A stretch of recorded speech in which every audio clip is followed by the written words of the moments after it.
right, it's Sunday night, and that means it's Sunday night service. I'm Dani, not Dr. Motley over here. Right. This is Dr. Justin Dearing. I am so excited. Functional neurologist. All right. As you got, I think there's a shadow on you right there. Guys, as you get logged on, I'm going to turn this light off. As you get logged on, hit your heart buttons, hit your like buttons. All right. Is that better? Oh, yeah, much better. Hit your heart buttons, hit your like buttons, share it. As soon as we get on, hit your button. I'm going to click it right now because I'm going to share it as we go. Thank you, guys. Woo! Click share and then go watch party and then start a watch party.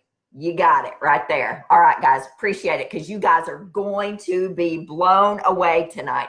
We are talking the gut-brain connection, all right? And it's a big deal. It is what I have based my entire practice off of the last decade is the gut.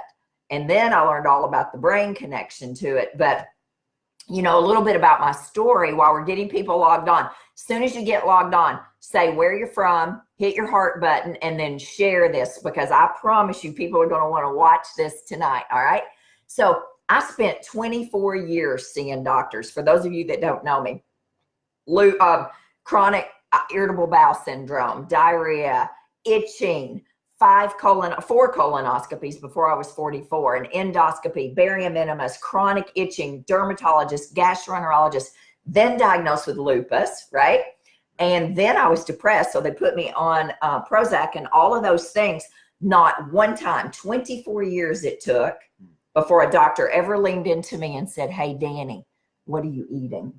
Do you know your diet controls your symptoms, controls your depression for the most part, right? Because we know that 80% of your serotonin, 80 to 90% of all serotonin is in the gut, right? It sure is. Yeah, it's not in the brain. So when the gut's inflamed, so are the symptoms of anxiety, depression, bipolar, schizophrenia, ADD, ADHD, all the psych issues, right? Took 24 years before I found that. Then when Dr. Kalb said that to me, I was a brand new nurse practitioner. So it was interesting. I had no idea what I was doing functional medicine wise, no clue. So by default, 10 years ago, I started saying, you know what, we're going to do an elimination diet. We're going to cut out gluten, dairy, soy, corn, because I was clueless on what these patients were telling me. I was like, they were so much smarter than me. I was Googling up here on the computer the whole time they're talking to me like, what is ashwagandha? What is holy basil? I mean, I had no idea, right? And then I would start with the gut because it would buy me time until I could figure out what was going on with them and they'd come back to their follow-up. I would start an elimination diet or do food sensitivity. Well, come to find out, that's exactly where you should start. That's exactly where you should start. Right?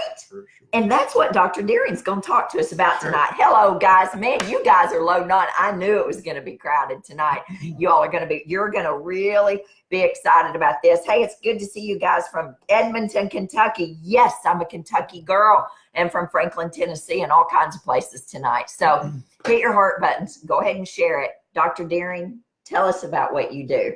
All right. We do a lot of things, but basically our number one goal is to make sure that we're getting the person, whoever's sitting in front of me with whatever complaint that they have, whether it's a vertigo issue or a concussion or a brain injury or a neurodegenerative scenario, or if the person just has chronic pain, fibromyalgia, any of those systems, or somebody with 2 or 3 overlapping conditions, which is always the case. We see them having multiple issues coming from multiple sources. So we try to get to the root of all of those things in as short of order as possible. And diet is always probably number 1 or number 2 on my list of things to make sure that that person understands before they walk out the door. That's right. Or at least we start in that process. So the deal is that it's so very complicated to take your historical understanding or your approach to food and your needs and wants when it comes to food. I hear all the time, give me a pill, do anything, but don't take away my whatever that is. That's right. And, my Cracker Barrel. My Cracker Barrel or whatever. And so Dani and I have both, we both come from the country of sorts. Yeah, we do. I'm from East Tennessee. So. I'm from Western Kentucky, so we are just country people, right? That's right. We cook and iron skillets, right? And I was going to show this. Yeah, this is my flattened cornbread, by the way, you guys. Does anybody else mess up? I mean, this is not about the gut brain, but yeah, I shared that on Instagram today. I was making this anyway, cornbread, and it all screwed up. So yeah, we're country people. Right. It's all an experiment. Yeah, it is. Yeah, it is. So yeah. Anyway, Next time it's going to be better. That's exactly right. The most important point about the brain is that it's there to learn. And so our understanding of what to eat and how to eat comes from what we've learned and what we began eating and how we were raised, most likely. That's exactly right. I was raised eating biscuits and gravy, and the idea of eating well meant eating 2 helpings of biscuits and gravy. Oh, yeah, I had a lot of biscuits and gravy, and it was, and so back in the day, I did not like homemade biscuits and gravy. I wanted Pillsbury biscuits and gravy. Gotcha. Pillsbury biscuits, I mean, the gravy homemade, yes, but there's nothing like a Pillsbury biscuit. I haven't had one in over a decade, but yeah, so, okay. I like to say you should be able to suffer one of those occasionally. I tell patients that. So, okay, fine. Well, one time, and then you'll have consequences, but you can get back on track. But coming from that and not necessarily knowing what to do or how to go about healthy eating, I read a book one time when I was in my teen years that just changed my mind about food. Made me realize that in your teen years you were reading books like that. This guy, I'm so glad I surround myself with people smarter than me, because in my teen years I can dang sure tell you I wasn't reading books about gut health or any kind of health. I became interested just because I had, a history that led me to allowing my grandmother to take me to a chiropractor, and a few adjustments healed my chronic sinus infections, essentially allowed me to recover. And so I thought that was really cool, and I'd like to do some things like that for other people. And so I became interested in it. But I came across this book that was it's sort of an infomercial, I guess, but it was natural foods and natural healing. And so it inspired me to look at this and think about organic food. I had no idea what organic food was, or that there needed to be a difference between processed food. Never heard anything about organic. And real food. Yeah. And I didn't know that asparagus came fresh. I only knew that it came out of a can. Del Monte can. Right, exactly. That's what I grew up with. Yeah. That limpy, limp, like flipped. Oh, gosh. And so you never ate asparagus? No, I never ate it. Tried it one time. It was awful. But it's tremendous when it's fresh. You bet it is. It's raw, and it does really wonderful things for you. Yes. Along with all of the other plants that are sort of kin to that asparagus and in that cruciferous vegetable family.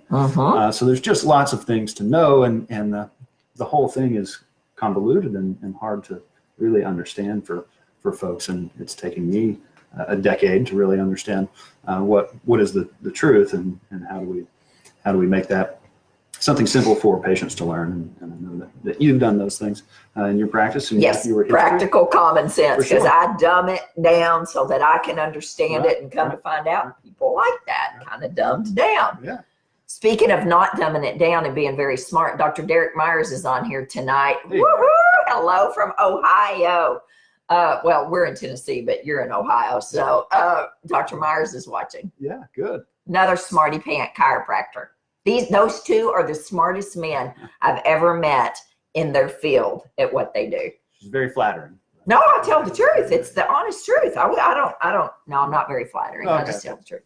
Okay, so what are we talking about? Gut-brain connection here. Yeah. So the gut-brain connection is vast, but still yet it's simple.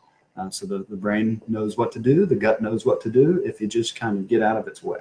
Yeah, and that's something I heard you. What did you say on here? Something. Your genes are genius. Get out of the way. That should be a book. A bumper sticker. Yeah. You know where your genes are genius. Where'd you hear that? I gave you that thought yesterday on the way home from Atlanta. Took the kids to a Braves game, and we're listening on the iPad. The kids are watching the Magic School Bus. Oh. And the Magic School Bus is phenomenal. Anyway, do you know who is Mrs. Frizzle? I played Mrs. Frizzle. At my kids' school. Really? Oh yes, I read the Magic School Bus, and I came in a scuba dive suit when she went scuba diving. Anyway, yes. You're perfect for that. I know. And they all thought I had a school bus under my house in Paducah, Kentucky. Hello in Paducah. I saw you on there as well. Okay. Yeah. So your genes are genius. And so that was a corny little joke that I decided that I would take and use. So just get out of the way. Get out of the way. And let it happen.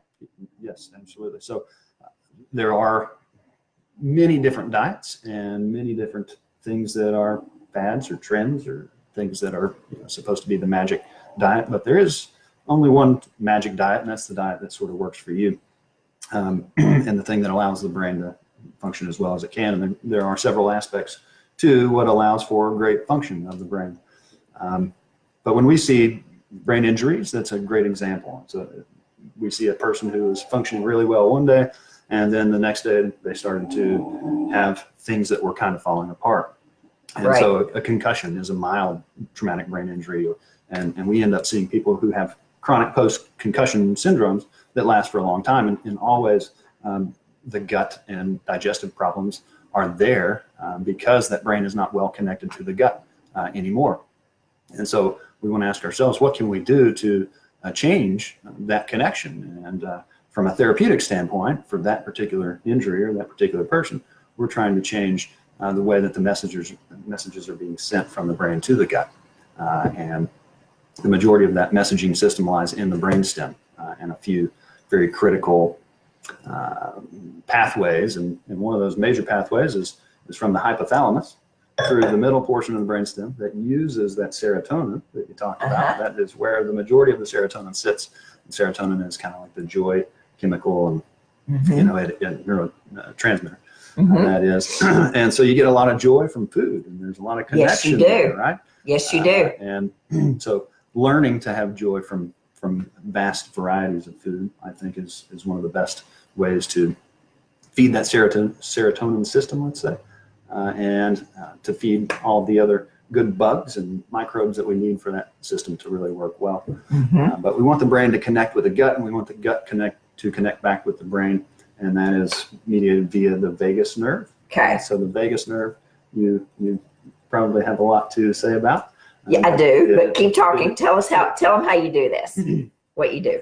So let's just imagine an injury. So there's a brainstem injury, a concussion, a neck whiplash that creates chronic symptoms where the person's foggy, they can't think, or they're dizzy, or they have chronic head pain, or whatever the case is, or a combination of all of those things. We take that person, we help to rehabilitate their brainstem and the connections that run through it. And we do that by exercising it essentially and helping those systems to grow. And helping those networks and nerves that were damaged. We try to help them to grow. So we do that in a number of ways with electric stimulators to certain areas of the neck and of other cranial nerves within the head and the brain. We use lasers to help systems to heal, low-level laser therapy you've experienced, and then a whole handful of other therapies depending on the person's symptoms, visual therapies, and neck and head vestibular therapies. But all of these things, even without changing the way that the gut functions, not even directly impacting the gut, in the case of an injury, just by stimulating the brain, the gut starts to receive better signals. So you can organize the brain to help the gut function better. And vice versa, you can take someone who has mild cognitive impairment. A lot of studies have been done on mild cognitive impairment or early dementia or other neurodegenerative diseases. And the Mediterranean diet. My favorite. It's my favorite. One huge study of the. Yep, I got the cookbook right back there. Of the time, and their big landmark study was in dementia and how you can change dementia with the Mediterranean diet and walking. So somebody who's diagnosed early on with dementia, you can change the course of that and prolong it with a walking prescription and a Mediterranean diet.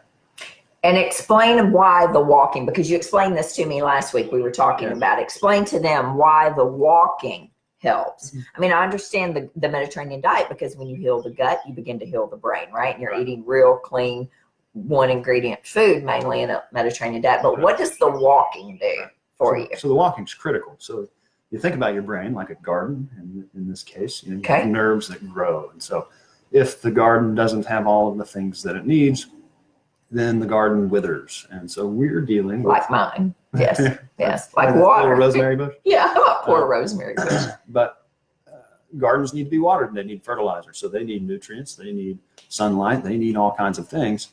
So in the same way, the brain needs fuel, oxygen, and stimulation. Yes. Those are literally the three things that neurons need. Oxygen, and stimulation. That's right. Okay. So that's the concept we try to point out to everyone, is that we need fuel. So we need to deliver fuel. So we need to have good blood. We need to deliver good blood to the brain, Okay. which means we have to use the area of the brain that we want to deliver blood to in order for it to flow to that area. Okay. We need oxygen, so we need to breathe. We need to breathe well. It has many We don't breathe. applications. That's right. We could talk all day about that.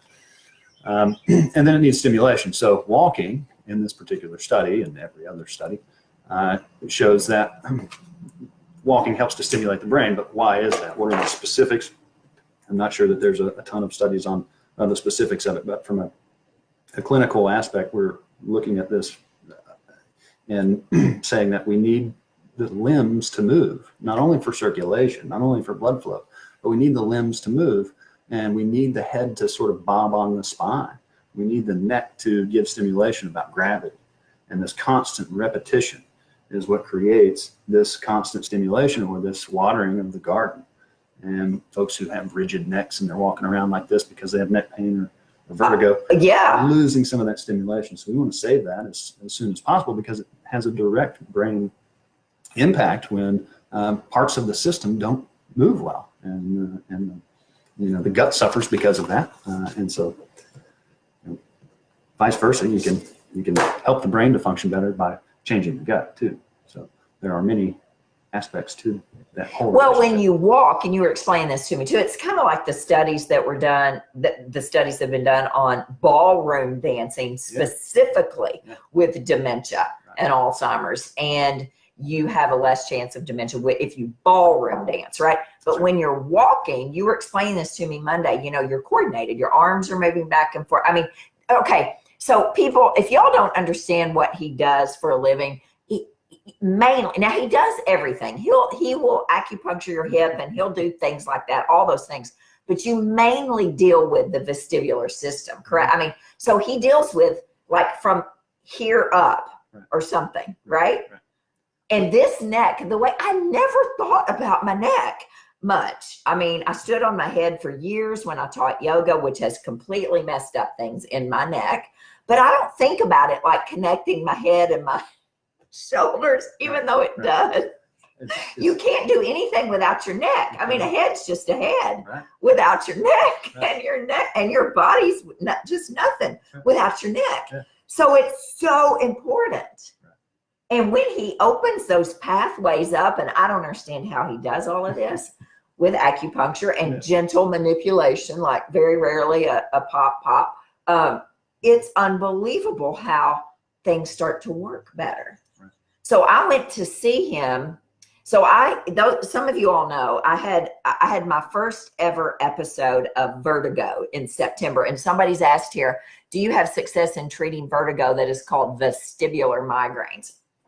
Yes, we do. Vestibular migraines are sort of a neurological event. That's why they call them a migraine, is because the vestibular system is affected in this migraine. So either the person has a dizzy spell or bout that comes on in episodes, and they can't link it to anything else, and they can't call it an inner ear problem. They can't call it this problem or that problem. The resulting diagnosis is usually vestibular migraine because it happens in events, and there's probably a reason to assume that person might suffer from migraine. So sometimes they tag it a vestibular migraine, but it's just a vestibular system that's sort of disconnected for whatever reason. There are many causes. Some of them we cannot fix, but most of them, the majority of them, we can start to change with therapy. Yes. Really? Well, okay. So I didn't have vestibular migraines, but I had vertigo. And my friend Angie Ryle said she saw me walking at the office because I was kind of like this. I mean, I just could not. If I moved, I was dizzy. It was unbelievable. I've never had this in my life. 53 years old, woke up in the middle of the night. Oh, look here. Somebody says, what causes vertigo in most people? Well, listen, Brooke, I don't know what happened to me. Maybe he does. But she goes, you got to go see the only person that I send my clients to for vertigo or anything walking around like this, like I was, right? She told me a very dramatic story about your vertigo then. She did? I'm just saying. Oh yeah, well, I'm telling you, it was terrible. Yeah. And so I go in to see him. I'm like, I mean, nothing was helping. And it's like a mad scientist in this man's office. He literally has like 11 rooms, something crazy. Mm-hmm. And in every room, there's some sort of laser popping out or something you put on your head, or you go one-legged on some ball. I mean, crazy stuff. Mm-hmm. And all these things that help the vestibular system. Right. It's about orienting the person to gravity. And getting them to move and stabilize in a very whole fashion. So one part of your vestibular system was sort of offline, and the person's, I don't know what happened to me, but anyway, it took a while, but it's 100% gone. I mean, 100% gone. I can do anything. Now my neck still hurts, and I'm a little uptight and rigid, and that's a fact. So you're just a human being now. So all of us are that way. The number one thing I hear is I carry all my stress here in my shoulders, and that's all of us. So you're not the only one if you experience that. But it's a matter of awareness and trying to bring that person's awareness to their particular situation. And hopefully we've done a lot of that. I'm telling you, if you have vertigo, you need to go see this guy. Way more than just vertigo, but migraines. But I mean, I did all kinds of crazy exercises for a long time on airplanes and wherever I was up, down, this, no, yes, no. I mean, all kinds of crazy but it felt stuff. better right away. Oh, yeah. Oh, but I'm going to tell you, I have a whole new appreciation for vertigo. Yes. I don't know how people live that way. Very, very it is extremely scary. Yeah, it really is. And you fixed it. Okay, keep telling us. All right. What are we talking about? Well, next, let's think about the connection of chronic illness and autoimmunity and inflammation, because it all has something to do with the brain. You bet. Inflammation. It's the root. It's the devil. Let's take your passion, which is Hashimoto's. Yes. Right? Yes. That's an autoimmunity that's becoming more common and more common. In the worst case scenario of Hashimoto's, we see a brain connection, and the worst case is that these antibodies make it into the brain and they cross-react with the brain. In the worst case scenario, creating encephalopathy in the brain. So there are minor low-level things happening in the brain at all times if the inflammation in the digestive system is out of control and the gut's compromised in its function, it's not feeding back good information into the brain, and that person can't get out of that cycle, then we'll end up finding inflammation in the brain. So then we'll see cases where that person has an inflamed brain too. Yes. That's the reason for their dysfunction, their chronic pain or their fibromyalgia or any other. Their dementia too. And dementia for sure. My mother, chronic inflamed brain and refuses to do anything. Yep. And stubbornness is one of the traits of runs in the family. Brain. Oh, no, I was just going to say. I said, I beat you to it. Okay. I beat you to it. But I mean, when I was told this is what you have to do to fix this, I did it because I was sick and tired of being sick and tired. And so that's the thing, people. You can go see all the functional medicine neurologists you want, all the people like me you want, but until you are sick and tired of being sick and tired, you're just wasting your time and money, because until you really control what goes down the pie hole, simple Western Kentucky, East Tennessee is that right there. It's as simple as that. Food will heal you or kill you, right? You're exactly right about that.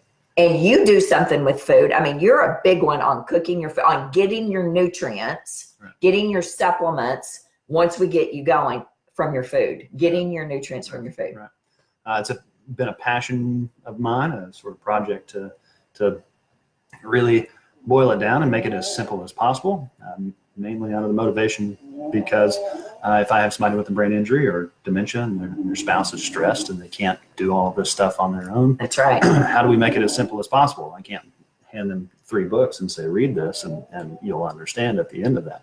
I've read all of those books, or most of them, and it's complicated and there's conflicting information. Yes, there's a lot of conflicting. We've tried to just boil it down as simple as possible for our own patients. And I've worked with a program that we've developed for 4 or 5 years now.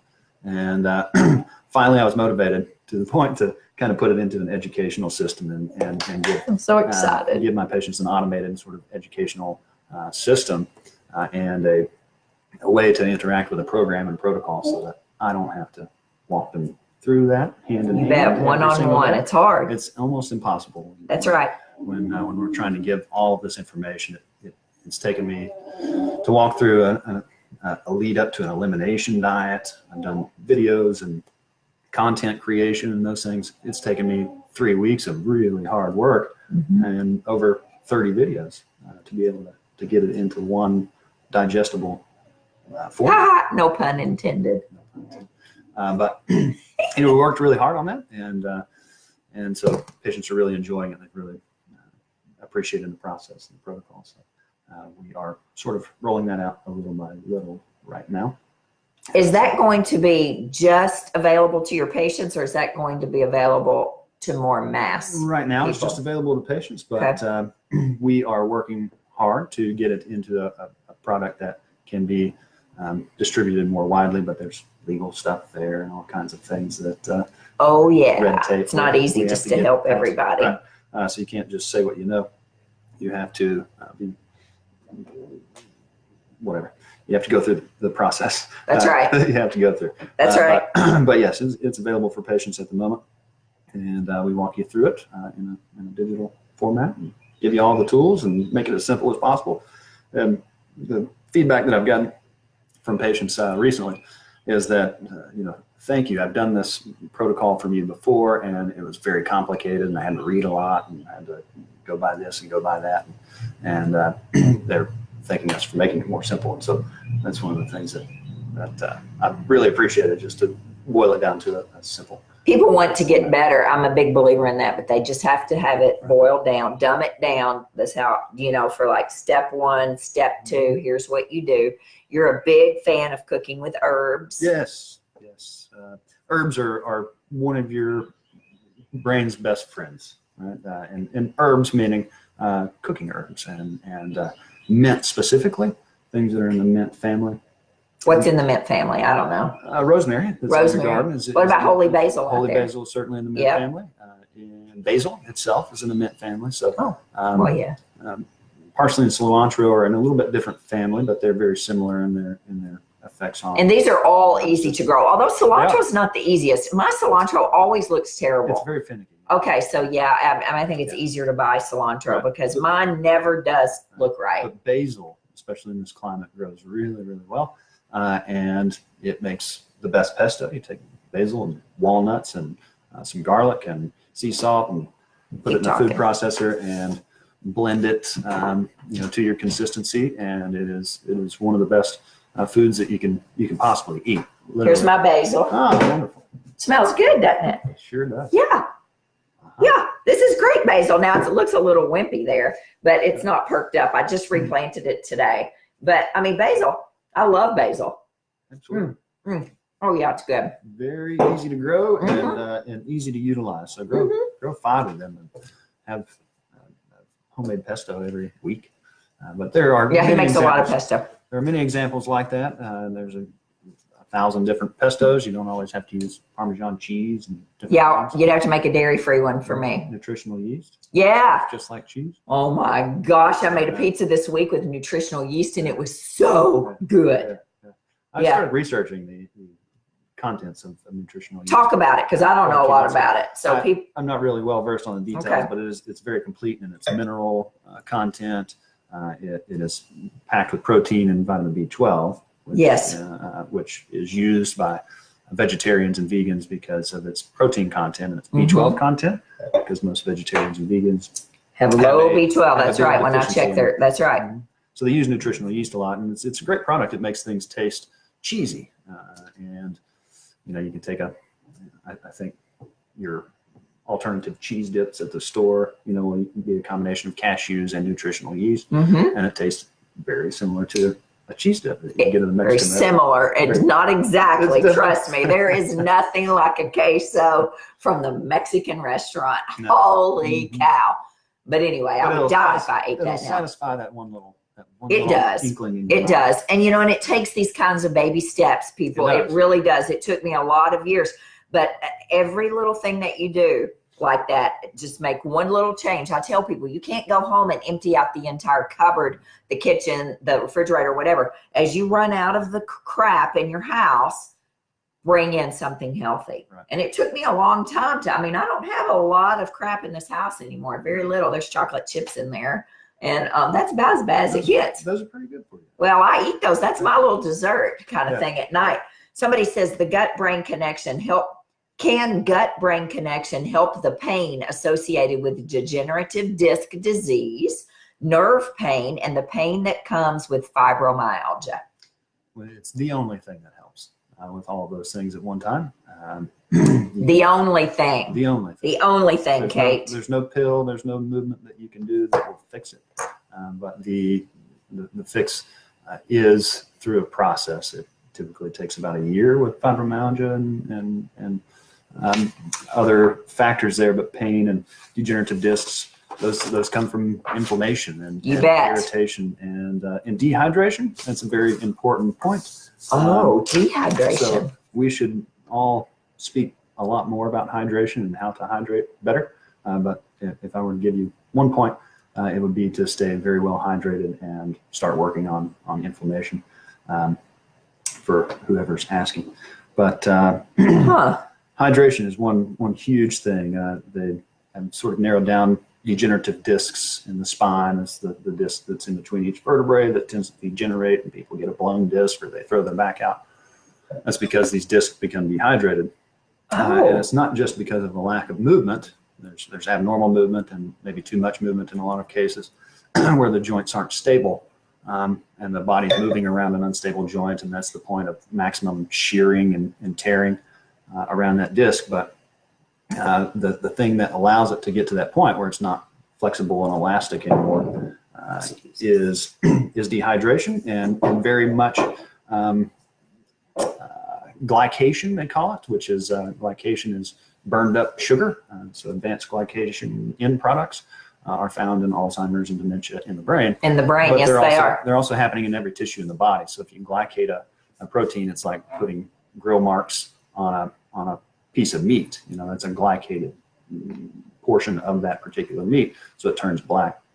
And if we do that to ourselves constantly through inflammatory foods and other nasty toxins and things that we tend to ingest or be around, those tissues, in this case a disc, will dehydrate and degenerate and be subject to more wear and tear over time. So you can certainly turn that around slowly, albeit, with diet, with hydration, and lots of water. Better movement and lots of water. That's right. Lots and lots of water. You wrote on here, eat food, not too much, and mostly vegetables. Jeffrey Pollack said that. Jeffrey Pollack, I thought, what a genius statement. Well, isn't it? We overeat. Now, I was teaching a anatomy class yesterday for Half Moon Yoga. I do their anatomy for their teacher training. And we were talking about it's gut. It was GI. It was endocrine and GI stuff. And I talked about we overeat. If we just simply, even if you didn't change what you were eating, which I hope you do, you cut out the inflammatory foods, right? The packaged, processed, bagged food. But if you would just simply eat normal portions, right. I mean, just imagine what weight people would drop and the inflammation that would come down. Right. Back to the regular size plates that we had in the 60s or 50s, instead of the super sized big old iron skillet like plates we have now. I mean, there's a skillet, full of biscuits and gravy right there, right? Yeah. I mean, serious, just eat less food, less portions. Yeah.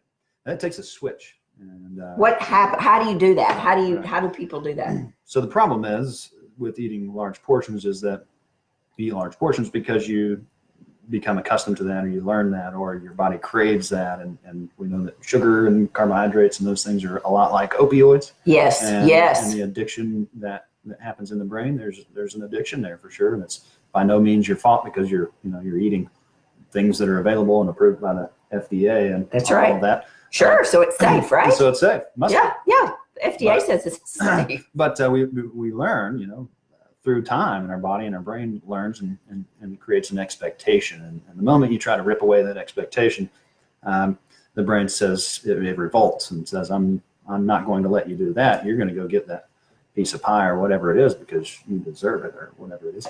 But that's the thing that our brain does, and that's the nervous system creating this drive, this motivation to get the thing that it's craving.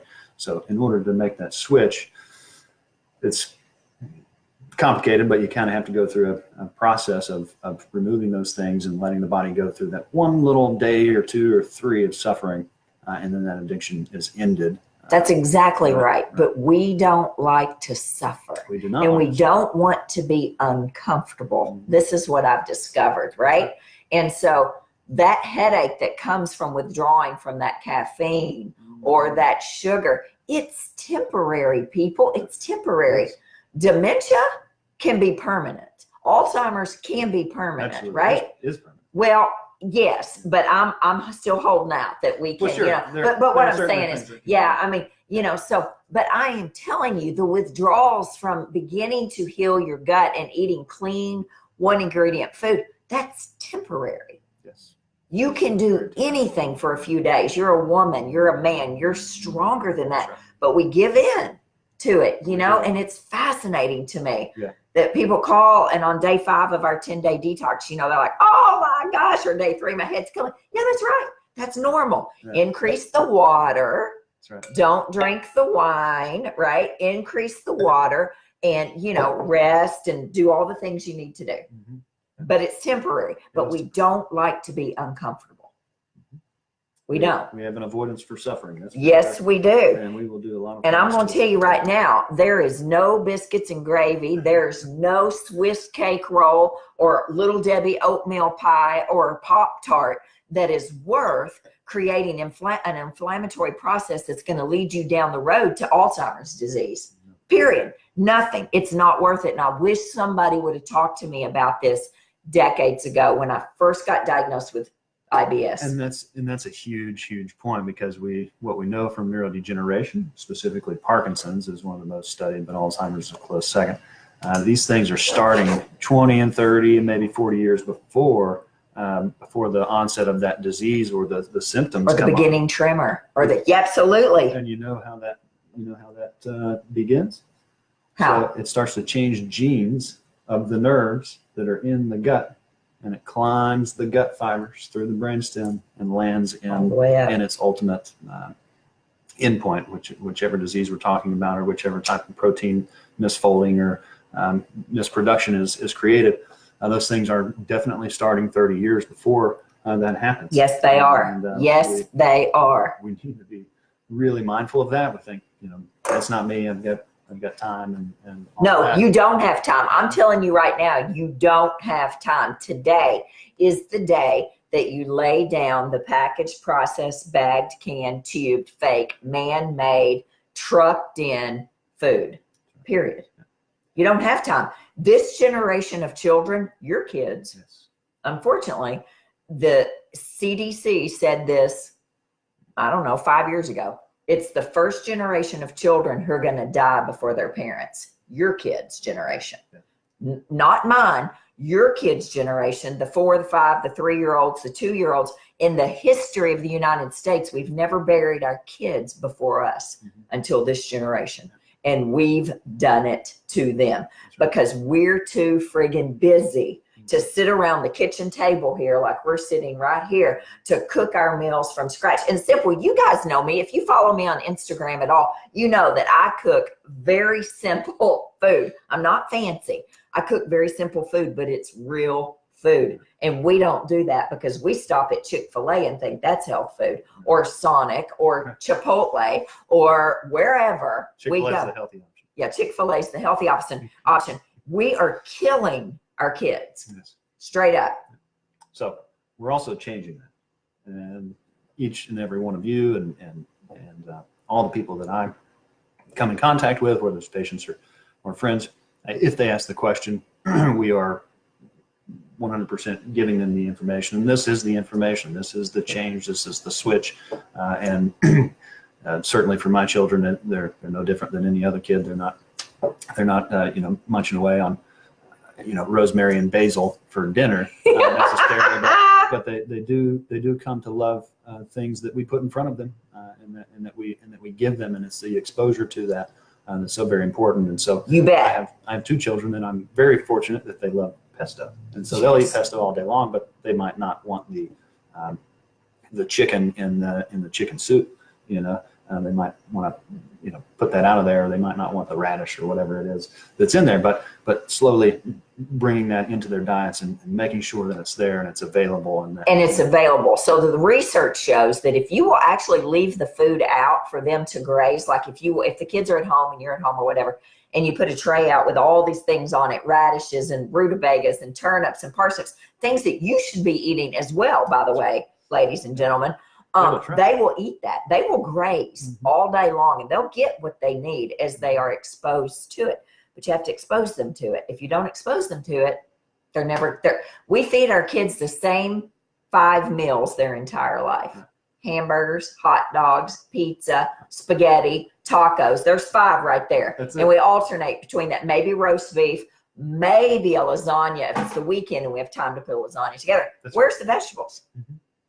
Yeah. So we kind of got off topic there, but stress, talk about stress and what you see in this office, in your office with the gut and the brain and the neck and the shoulders and stress. Yeah. Well, stress is really the biggest thing. So just like what to eat for dinner, stress is the thing that will make you make one decision over another. And you're always going to take the shortcut to achieve the most, especially in our society. And I see this in every single patient that we have, and including myself. There's always a tendency to let that stress rabbit hole kind of take you down the road.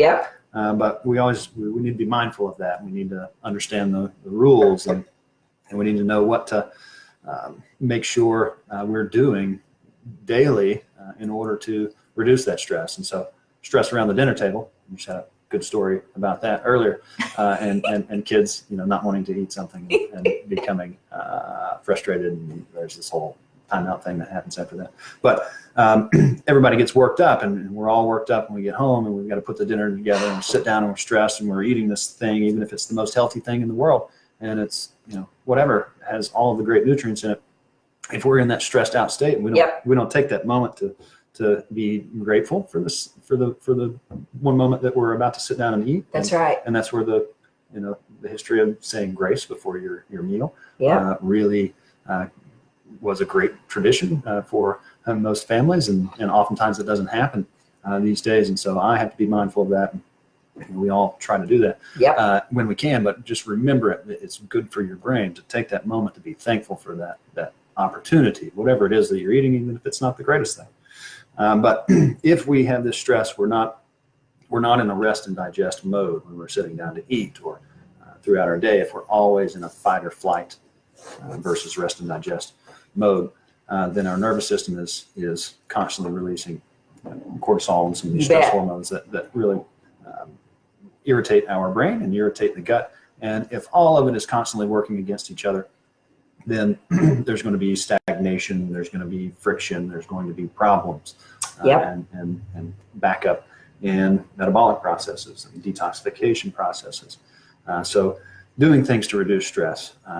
The recent research on the best thing that we can do to change the way that people are having problems going to sleep is not necessarily more chamomile tea, although that's really good for you, or CBD, which is also really good for helping you go to sleep and maintain a good quality sleep. We really have to have good sleep, but it is based on a rhythm throughout the day. So the best thing to help you sleep at night and get better rest and sleep is a moment and a meditation in the morning. This particular studied meditation, but I have my patients go through a morning routine, and it's based on movement, and a slow, gentle movement with breathing. It's simple. And so it changes your body's clock and your rhythm, and then it will help you sleep better tomorrow night if you wake up tomorrow morning and you are doing just a few minutes of sitting by yourself in a room watching the sunrise and doing a few deep breaths. That's what will help you sleep better that night. So that's why people sleep better at the beach too, I think, because they get up. People tend to get up and watch the sunrise at the beach, or they do, right? They put their feet on the sand, feet on the earth, watch the sun, drink their coffee or whatever they're doing in the morning. You sleep better. You're also away from your chaos. Chaos. Right. Your chaos. To change your routine. That's right. That's right. It's certainly very beneficial and helpful. So look for ways to do that and ways to offload your stress. And really, there are a ton of other ways to do that. And we can discuss that further at some point. But look for all of that stuff because it is involving our hormonal rhythm day to day. This whole the command post of the body's metabolism is kind of in this neuroregulator, which is the hypothalamus. It's part of that whole thyroid circuit with the pituitary gland. But that's right. That's the thing that regulates our daily rhythm and our moment-to-moment hormonal changes. So the thing that you crave, that you're staying away from for the 3 days that gives you the headache, that is your hypothalamus saying, you need that to reduce my stress right now because I'm stressed out, and whatever it is that you have to do to go reduce my stress, please go do that. Please go do that. And it will drive you to Mine doesn't speak that kindly to me, but yeah, please go do that. Okay. Please. Oh my gosh. This axis is very important. It is important. And we need, and stress is the biggest thing. So I tell my patients about the stress basket. So the person who has migraines, we say there are 3 major things in your stress basket, and whatever you can do to offload that stress basket is going to be helpful in the process. And in that basket, we think of it like this, and it's in the brainstem. And we say we have internal and external stressors, fills up a third roughly. Okay. The middle third is metabolic stressors. Okay. And the last third is musculoskeletal stressors. And that's literally what I say to every single migraine person that I see. We have to find ways to take stressors out of that basket.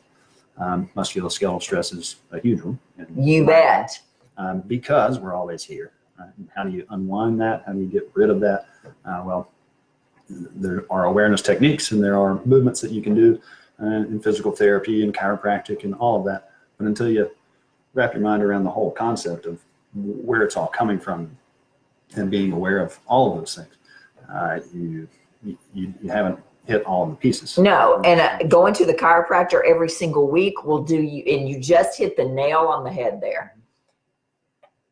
If you have to go to the chiropractor, and I know you're a chiropractor, every single week to get back into alignment, then you're not doing something right. Am I right about this? And I mean, he didn't know I was going to say that, but if you're not changing the tension patterns in your life, right, and you have to go get aligned back up every week or twice a week or whatever, then something's wrong in your home life. Something's wrong in your personal life, in your work life. Something is off because you should not have to be at the chiropractor every single week. Am I right about this? If you're actually doing your job and I'm doing my job and decreasing the stress and getting my gut in order and all that, you work yourself out of a job with me on a consistent basis. I mean, you may need a little tune-up every now and then. Am I right about that? With everyone, we are trying to get them to a place where you're balanced and going on your own. So we see you occasionally for a tune-up quarterly or whatever the case is. And you're almost there. Yeah, I'm every Monday, 4 p.m. Do not mess with me or monkey with my schedule because Monday, and I haven't missed one unless I'm out of town. I have not missed one. But I was so out of balance. So somebody said on there, it's your crystals and all that, but mine was not crystals in the ear. Is that correct? Right. What was mine? It's specific vertigo. Yours was a central syndrome. We call it central vertigo that's perpetuated because of a bad connection between the neck and the inner ear and where you feel like you're positioned in space. And so that thing was disconnected for who knows how long, but it didn't come until a certain amount of stressors came about and you were about to leave for a trip, I guess, and you were doing a lot of things. And finally that neck tension just sort of broke the last connection that was there, telling you that you were upright in the world and you weren't spinning. But yes, crystals are certainly a common cause of vertigo, and they are very simple to fix most of the time. But they're usually not the only cause, and those symptoms tend to come back when it is crystals in the ear. So there are lots of other causes of vertigo and dizziness. Generally, I see more dizziness actually than I do vertigo because those individuals suffer. And nobody can find the cause of it, and that's how they end up getting referred to us.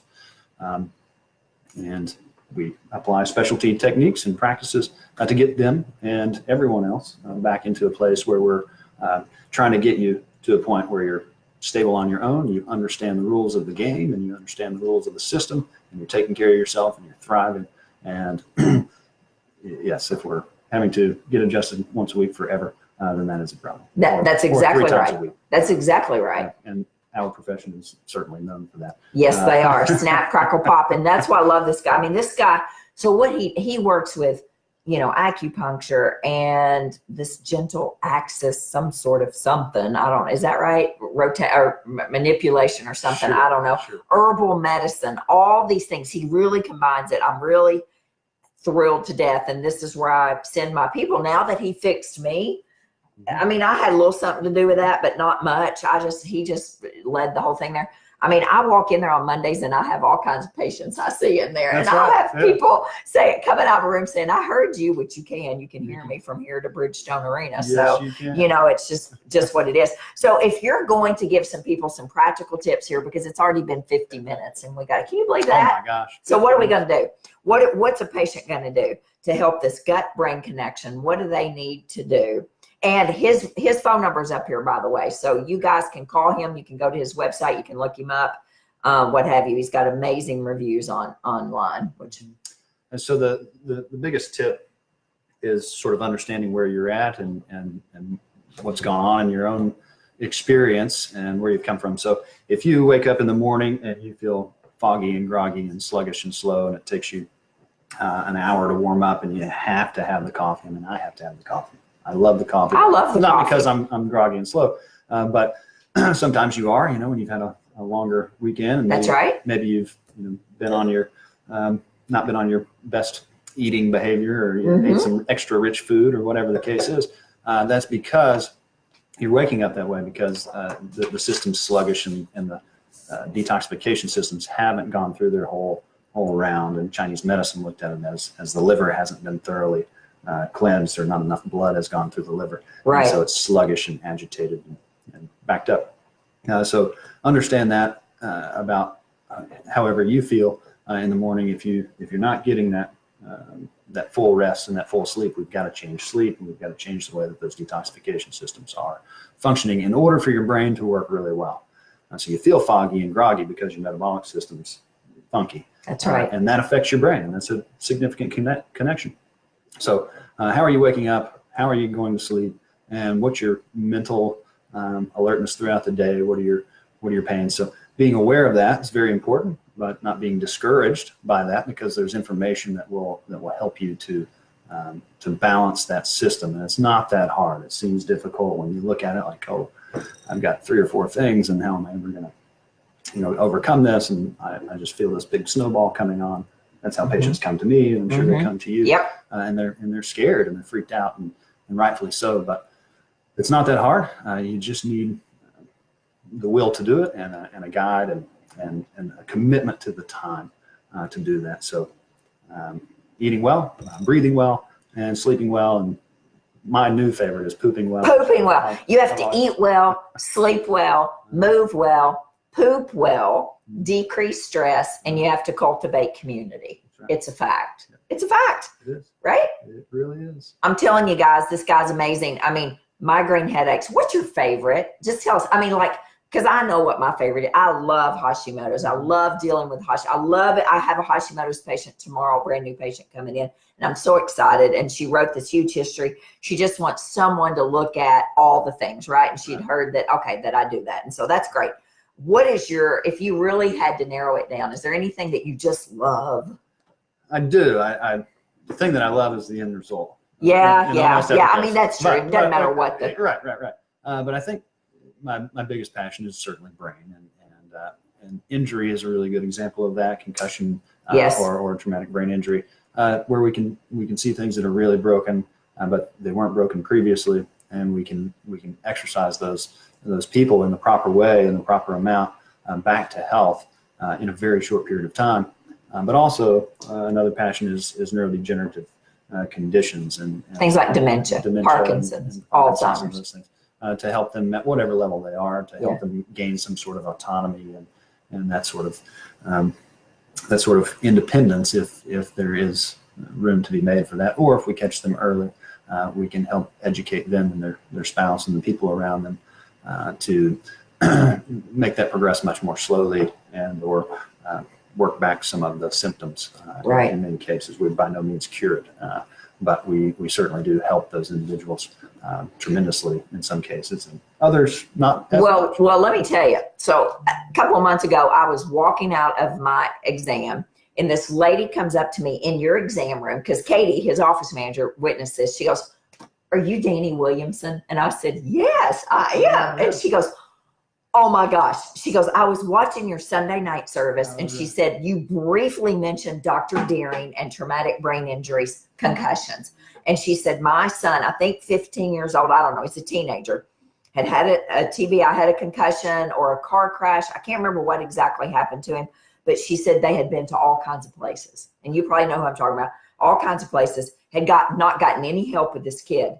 And he was actually in a room. She said they'd only been 2 visits with you, and this kid was like 90% better. I'm telling you now, I started crying. She started crying. Katie's sitting behind the counter, just all teared up. That's exactly right. Because when your kids hurt, man, you hurt as a parent. And this parent, I mean, I didn't know her from Adam, but she was so grateful that I had vertigo. Had I not had vertigo, right, she would have never known about you.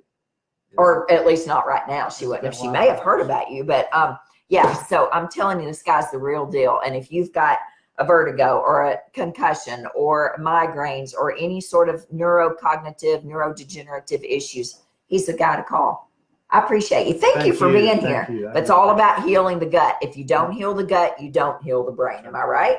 Neither can survive well without good function in both. That's exactly right. Yeah.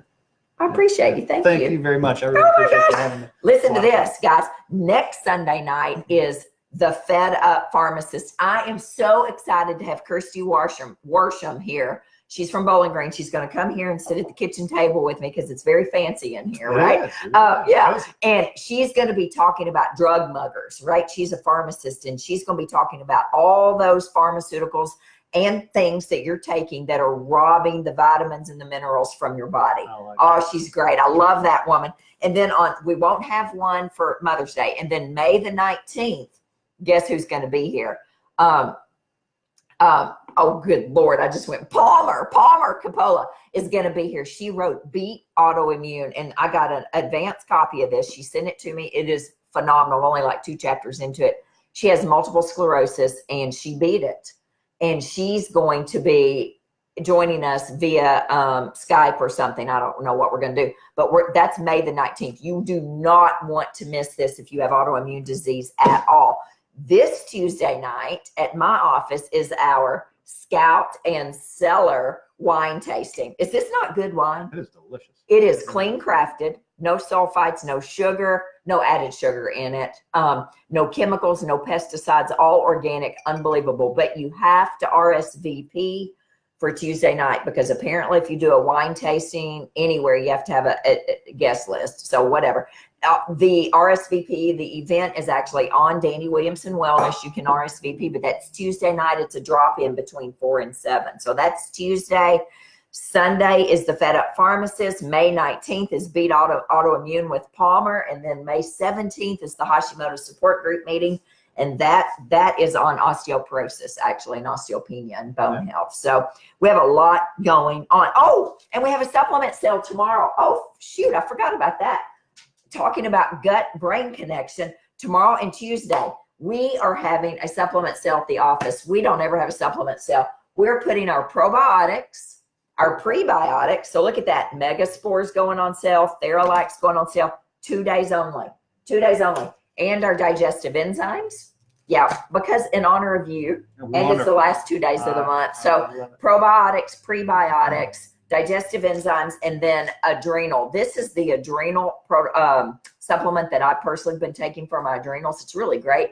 But we accidentally ordered 2 cases of it instead of 1. And in order to send it back, we were going to have to pay for it. So we said, no, we're just going to put it on sale. So I just finished the first bottle of this. I am loving it. Look, it's got great stuff in it. Wonderful stuff. It's got glandulars in it and ashwagandha and a little bit of licorice. Now, if you have high blood pressure or anxiety or high cortisol, you wouldn't want to take that. But man, I love this. So we're having a supplement sale, 7 a.m. to 4 p.m. Monday, Tuesday. I totally forgot to tell you guys this, and we did not send a newsletter out. So anyway, guys, we appreciate you. See you back next Sunday. We're finishing right under 1 hour. Man. Woo!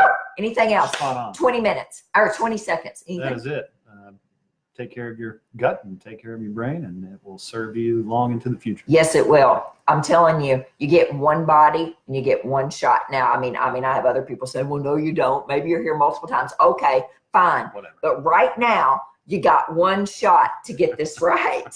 And I would prefer to work myself out of having to see you, as would you, right? I would too, absolutely. Yeah. So I'm telling you, eat well, sleep well, move well, poop well, decrease the stress, and have community. It's very important. I think you need good sex in there too. If you're married, you know, all the things. There's lots of things that you need to do. Studies on brain health and Sex. proper amounts of sex. Oh yeah. He's They were looking talking- at, you know, I had to say it, guys, at least one time tonight. Got me blushing. I could have said vagina and clitoris, and you know, just like I do with Dr. Motley. And somebody needs to be having sex. That's for dang sure. So if you're not married, I mean, if you're married and you're not having sex, trust me, we have 3 Sunday night services on that, and the reasons people aren't having sex. All right, okay, guys, we got to go because we could talk about that for another hour. All right, I love you. I appreciate you. Call Dr. Dearing. Phone number's up there, 615-721-5141. And it's drdearing.com. That's right? correct. Yes. He's a genius, man. I'm telling you, you're going to love seeing him.